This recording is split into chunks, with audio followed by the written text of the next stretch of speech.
বলুন সুবহানাল্লাহ সুবহানাল্লাহ সুবহান আল্লাহ রে আমার বানাইছে রে আল্লাহ কবরের আসামি। আমার মাথার ঘোমটা খুলিয়া দেখো, মাথায় ঘোমটা খুলিয়া দেখো, নূরের তাজ পরায় আছে নাকি?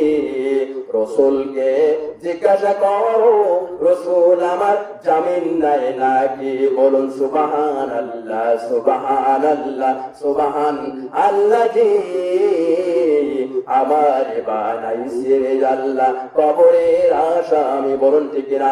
আমার ভাইরা বন্ধুরা, রসুল যদি আপনার এক্ষুনি খুশি হয়ে যায়, আজকে মসজিদের আমল করার জন্য যে টাকা দিবেন এই টাকা আপনার নয়, আল্লাহ আপনাকে পরীক্ষা করার জন্য দুনিয়ার উপরে দিয়েছে। বলছে বান্দা তোমাকে আমি দুদিনের জন্য সম্পদ দিলাম, এই সম্পদ ভালো কাজে ব্যয় করিও, যদি খারাপ কাজে ব্যয় করো তবে কিন্তু কঠিন হিসাবের সম্মুখীন হতে হবে। সুতরাং এই ভাগ প্রত্যেক করা মসজিদের আমল করার জন্য যে টাকা দিবেন এই টাকা কিন্তু আপনার কিয়ামতের দিন আপনার পক্ষে সাক্ষী দিয়ে আপনাকে জান্নাতের মধ্যে দাখিল করে দিবে।